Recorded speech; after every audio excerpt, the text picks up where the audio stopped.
आजको भिडियोमा हामी कक्षा 12 को युनिट और आउटपुट कस्टिङ भन्ने च्याप्टरबाट टेन्डर सिट गर्न गइरहेको छौँ।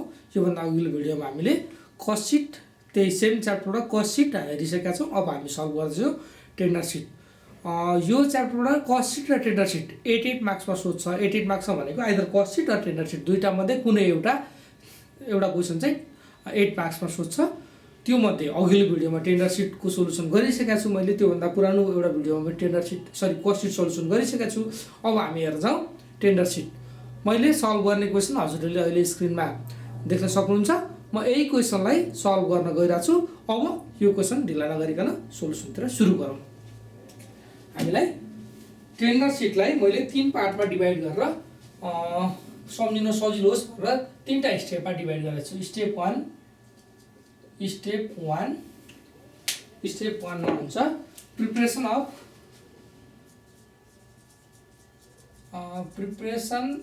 Of cost seat.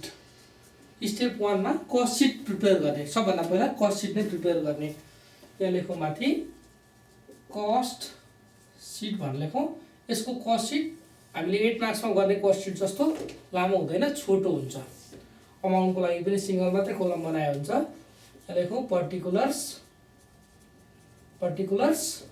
यहाँ लेखौँ अमाउन्ट। त्यसपछि यहाँ डाइरेक्ट मटेरियल। मलाई अहिलेसम्म क्वेसन छैन, मैले पहिला फर्मेट कम्प्लिट गर्छु, त्यसपछि मात्रै क्वेसन हेरेर क्वेसनबाट अमाउन्ट राख्दै जान्छु। डाइरेक्ट मटेरियल, डाइरेक्ट वेजेस या यसलाई डाइरेक्ट लेबर पनि भन्छ। अर्को डाइरेक्ट एक्सपेन्सेस। यो तीनटाको भ्यालु राखिसकेपछि यहाँ नम्बर ए मा आउँछ प्राइम कस्ट। त्यसपछि एड गर्ने फ्याक्ट्री ओभरहेड। यो फ्याक्ट्री ओभरहेडको अमाउन्ट जोडिसकेपछि नम्बर बी मा आउँछ फ्याक्ट्री कस्ट। त्यसपछि एड गर्ने अफिस एन्ड एडमिनिस्ट्रेटिभ ओभरहेड। यो एड गरिसकेपछि नम्बर सी मा हाम्रो आउँछ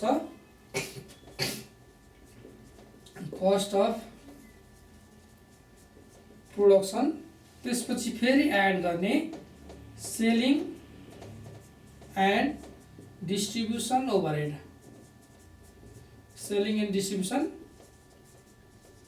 यो जोडिसकेपछि नम्बर डी मा आउँछ हाम्रो टोटल कस्ट। यसमा एड गर्ने नेट प्रॉफिट। त्यसपछि नम्बर ई मा आउँछ सेल्स। यति गरेपछि हाम्रो स्टेप 1 कम्प्लिट हुन्छ। अब यसको अमाउन्ट चाहिँ म यसको स्टेप 3टा स्टेप छ, 3टा स्टेप सकिसकेपछि मात्रै यसको अमाउन्ट राखेर हेर्छु। ल यही तलबाट गए म नअट्न सक्छ। यहाँ स्टेप 2 लेखेँ। Step 2 calculation of percentage of overhead. यसको 3टा percentage of factory overhead on direct wages equal to factory overhead divide by direct wages or labour into 100। Wages भन्नु र लेबर भन्ने एउटै हो। यो फर्मुला राखेर गर्नु पर्यो। त्यसपछि 3टा सेकेन्डमा पर्सेन्टेज अफ यो फ्याक्ट्री भयो भने चाहिँ अफिस ओभरहेड गरौँ। Office overhead on factory cost equal to factory overhead divide by office overhead divide by factory cost. Office overhead divide by factory cost into 100 यसको क्यालकुलेसन यहाँ गरौँ। त्यसपछि थर्डमा छ percentage of selling overhead, selling and distribution भन्ने हो यो, selling overhead on factory cost, on factory cost is equal to selling overhead divide by factory cost into 100 यसको क्यालकुलेसन यहाँ गरौँ। त्यसपछि अब स्टेप 3 मा जाउँ। Step 3 preparation of tender sheet. Third स्टेपमा गएर हामीले टेन्डर सिट प्रिपेयर गर्ने। टेन्डर सिटको फर्मेट पनि माथि कस्ट सिट जस्तै हुन्छ। अब यहाँ हेडिङमा लेखौँ टेन्डर सिट यहाँ पर्टिकुलर्स, त्यसपछि यहाँ सिंगल अमाउन्ट, पर्टिकुलर्स अमाउन्ट, यसलाई अलि सानो बनाएर लेख्नु पर्यो। ल यसमा लेखौँ फर्मेट एज इट इज। अब डाइरेक्ट मटेरियल डाइरेक्ट वेजेस राखौँ। अब डाइरेक्ट वेजेस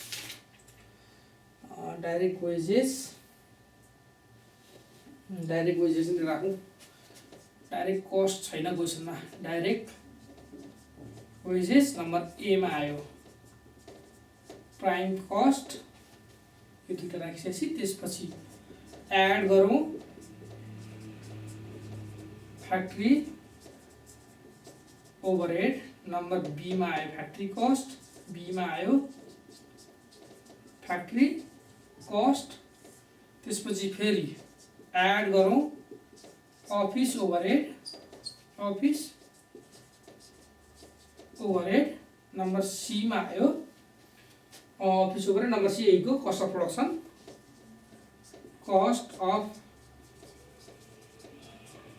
प्रोडक्सन यो आयो।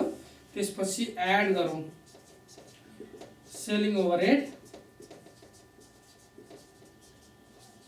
ओभरहेड नम्बर डी मा आयो। टोटल कस्ट आयो। त्यसपछि फेरि एड गरौँ नेट प्रॉफिट नम्बर ई मा आयो। यही फरक यति मात्र छ, यहाँ ई मा सेल्स छ। अब यहाँ नम्बर ई मा टेन्डर प्राइस हुन्छ, यति मात्रै फरक हो। ल अब चाहिँ हामीलाई क्वेसन चाहियो। यो फर्मेट अलमोस्ट सबै क्वेसनमा हामीलाई प्रायः जसो इक्जाममा सोध्ने क्वेसनमा सेम हुन्छ, खासै केही पनि फरक हुँदैन। ल कहाँ फरक हुन्छ म सोल्युसन गर्दै जाँदाखेरि हजुरहरूलाई बनाइजाउँला। मैले बुकबाट एउटा क्वेसन ल्याएको छु, त्यही क्वेसनलाई सल्भ गरेर देखाउँदैछु। क्वेसन हजुरले अहिले स्क्रिनमा पनि देख्न सक्नुहुन्छ। ल अब सुरु गरौँ। त्यही क्वेसनबाट डाइरेक्ट मेटेरियल भनेर दिएको छ। हेर्नुहोस् है, डाइरेक्ट मेटेरियल माथि पनि दिएको छ, तल पनि दिएको छ, दुई ठाउँ दिएको छ। तर तलको माथि त्यो तल दिएको भन्दा माथि एक लाइनमा के भन्छ, the company wants to determine the estimated cost for submitting the tender for next year. तलको दिएको भनेको टेन्डर सिटको लागि हो, माथिको दिएको भनेको कस्ट सिटको लागि हो। भनेपछि माथिको लागि यो कस्ट सिटमा युज गर्नु, तलको टेन्डर सिटमा युज गर्नु पर्यो। यसरी बुझ्नु होला। ल अब यहाँ के भन्छ, डाइरेक्ट मेटेरियल्स भनेको छ 3,50,000। यसलाई यहाँ राखौँ 3,50,000, 3,50,000। त्यसपछि डाइरेक्ट वेजेस दिएको छ, डाइरेक्ट वेजेस 2 लाख छ। डाइरेक्ट वेजेस छ, लेबरलाई मैले काटेँ। डाइरेक्ट वेजेस कति छ, 2 लाख छ, 2 लाख। ल अर्को डाइरेक्ट एक्सपेन्सेस हामीलाई क्वेसनमा दिएको छैन भनेपछि यसलाई नराखे पनि हुन्छ, यतै नराखे पनि फरक पर्दैन। डाइरेक्ट एक्सपेन्सेस दिएको छैन, फर्मेटमा सबै कुरा आउँछ भन्ने हिसाबले मात्र राखेँ मैले। अब यो दुईटालाई जोडौँ, 3, 2, 5, 5,50,000। त्यसपछि अब फ्याक्ट्री ओभरहेड क्वेसनहरू फ्याक्ट्री ओभरहेड भनेर के दिएको छ, फ्याक्ट्री ओभरहेड भनेर दिएको छ 50,000, 50,000 दिएको छ फ्याक्ट्री ओभरहेड। अब यो दुईटालाई जोडौँ, कति भयो, 6 लाख भयो फ्याक्ट्री कस्ट 6 लाख। त्यसपछि अफिस एन्ड एडमिनिस्ट्रेटिभ ओभरहेड, यहाँ अफिस ओभरहेड भनेर दिएको छ 2,40,000। यसलाई राख्नु यहाँ 2,40,000। यति जोड्दा कति आयो, 6 2 8, 8,40,000। त्यसपछि selling overhead selling and distribution overhead भनेर 1,20,000 दिएको छ क्वेसनमा। यही 1,20,000 लाई राखौँ। यति जोड्दा कति आयो 8 1 9 9 लाख 40 20 ले 60 9 लाख 9,60,000। अब नेट प्रफिट खास चाहिँ कस्ट सिट र टेन्डर सिट बनाउने क्वेसनमा नेट प्रफिट ननिकाल्नु भयो भने फरक पर्दैन, हामी निकाल्दै हेरौँ। नेट प्रफिट यहाँ क्वेसनले के भनेको छ, company wants to yield a profit of 25% on selling price. Selling प्राइसमा 25% भनेपछि यसको फर्मुला लेख्ने ठाउँ कतै छैन, मैले यही क्यालकुलेसन गरेर देखाएँ। अहिले म हजुरहरूलाई फर्मुला लेखेर देखाउँछु। यसको भनेको टोटल कस्ट 9,60,000 सम्झिनु भयो। टोटल कस्ट टिप्नु भयो भने हुन्छ total cost into rate of profit. Rate of profit भनेको हामीलाई कति दिएको छ 25 divide by 100 minus rate of profit. 100 minus rate of profit भनेको 25 गर्दा भयो 75 भनेपछि कति आउने रहेछ 3,20,000 आउने रहेछ। 3,20,000 यहाँ आउने रहेछ। अब यो दुईटालाई जोड्ने 9 10 11 12 12 लाख 60 20 80 80,000 यति आयो। सेल्स आयो। खास टोटल कस्टसम्म मात्रै निकाल्नु भयो पनि हुन्छ है। यसमा चाहिँ कस्ट सिटमा चाहिँ टोटल कस्टसम्म मात्रै निकाल्नु भयो पनि हुन्छ। अब जाउँ हामी calculation of percentage of overhead. तीनटा ओभरहेडको पर्सेन्ट निकाल्नुपर्छ। यहाँ मैले फर्मुला लेखिसकेको छु। पर्सेन्टेज अफ फ्याक्ट्री ओभरहेडको पर्सेन्ट अन डाइरेक्ट वेजेस। यो अन डाइरेक्ट वेजेसको ठाउँमा कहिलेकाहीँ क्वेसनले के दिन सक्छ भने यहाँ क्वेसनले भनेको छ factory overhead on the basis of direct wages, office overhead and selling overhead on the basis of factory cost. अब कहिलेकाहीँ क्वेसनले के भन्छ factory overhead on the basis of prime cost भन्छ। यहाँ प्राइम कस्ट भन्दा तल प्राइम कस्ट हुन्छ, अरू केही पनि फरक पर्दैन। यसमा चाहिँ भनेको छ क्वेसनले on the basis of direct wages नै भनेको छ। अब यसको अमाउन्ट राखेर हेरौँ। फ्याक्ट्री ओभरहेड भनेर कति दिएको छ, कति छ यहीँको अमाउन्ट हेर्ने है। इक्वल टु फ्याक्ट्री ओभरहेड भनेर दिएको छ 50,000 डिभाइड बाई के छ डाइरेक्ट वेजेस। डाइरेक्ट वेजेस हेर्नु कति छ 2 लाख इन्टु 100। यसलाई क्यालकुलेसन गर्दा एउटा पर्सेन्ट आउँछ 50,000 डिभाइड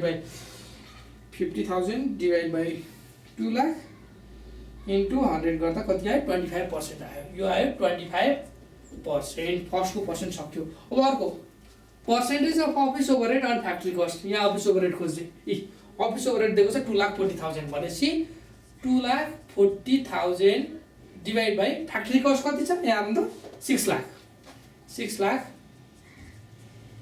इन्टु 100 इक्वल टु कति आउँछ हेर्नुहोस् है त 240 डिभाइड बाई 600 इन्टु 100 भनेपछि 40%। यो 40% आयो। अर्को सेलिङ ओभरहेड भनेर भन्यो। सेलिङ ओभरहेड कति छ यहाँ आउनु 1,20,000 डिभाइड बाई के भनेको छ फ्याक्ट्री कस्ट 6 लाख इन्टु 100। यो क्यालकुलेसन गर्दाखेरि 120 डिभाइड बाई 600 इन्टु 100 गर्दाखेरि आयो 20%। यो तीनटा पर्सेन्ट आयो। अब थर्ड स्टेपमा हाम्रो काम भनेको टेन्डर सिट प्रिपेयर गर्ने हो। टेन्डर सिट कसरी प्रिपेयर गर्ने लानुहोस्। टेन्डर सिट प्रिपेयर गर्नलाई यो हामीले डाइरेक्ट मेटेरियल डाइरेक्ट वेजेस मैले 2 ठाउँ दिएको छ भनेको थिएँ। त्यो मध्ये तल क्वेसनले नै मेन्सन गरिदिएको हुन्छ। के भनेर दिएको छ क्वेसनले भनेदेखि the company wants to determine the estimated cost for submitting the tender for next year.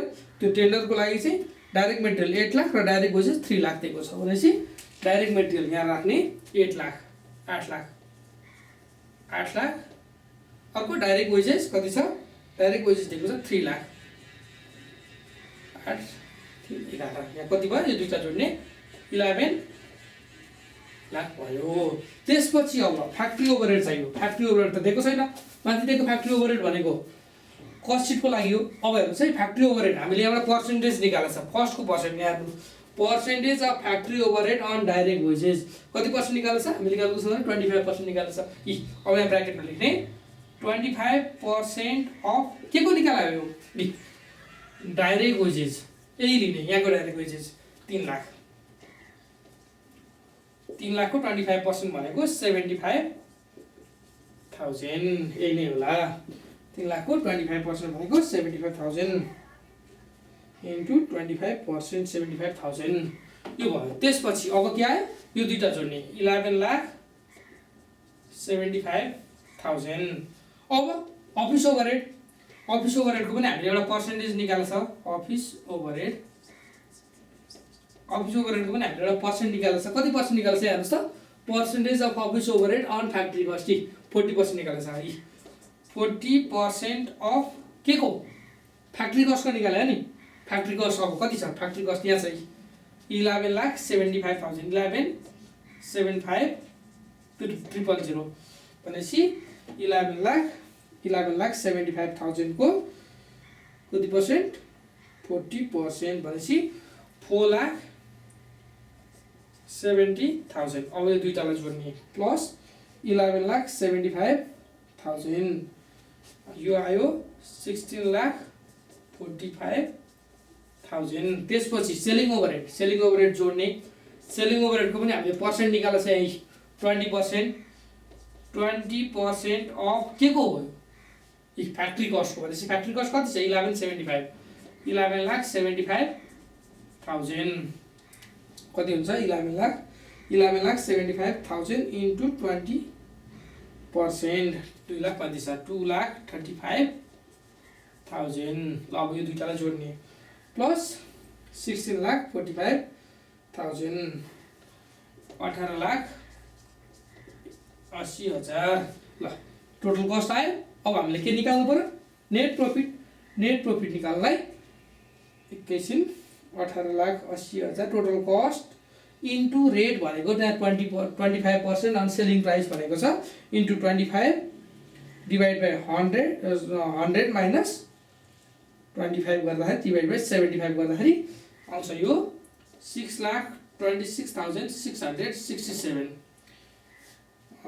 Plus 18,80,000 गर्दाखेरि 25,06,667 यो आयो। मैले यहाँ एउटा छुटाएको कुरा भनेको नेट प्रॉफिट निकाल्ने फर्मुला छुटाएको छु। नेट प्रॉफिट मैले यहाँ माथि भेटेर लेखेँ। यसलाई हेर्नु होला पहिला म नेट प्रॉफिट वर्किङ ग्रुपमा देखाउनु पर्छ हजुरहरूले। नेट प्रॉफिटलाई म निकालेर देखाउँछु। ल अब हेर्नुहोस् है त्यहाँ नेट प्रॉफिटमा दुईटैको कस्ट सिट र टेन्डर सिट दुईटैको नेट प्रॉफिट भनेर वर्किङ नोटमा देखाउनु पर्छ है। नेट प्रॉफिट भनेर देखाउनु पर्छ वर्किङ नोटमा। Net profit is equal to total cost into rate divide by 100 minus rate. दुईटैको लागि फर्मुला यही हो। त्यसपछि अब यसो गरौँ फर कस्ट सिटको लागि टोटल कस्ट कति छ हेर्नुहोस् त 9,60,000 9,60,000 इन्टु रेट भनेको 25 हो डिवाइड बाई 100 माइनस 25 गर्दा यो क्यालकुलेसन गर्दा आउँछ 3,20,000। त्यसपछि सेकेन्डमा फर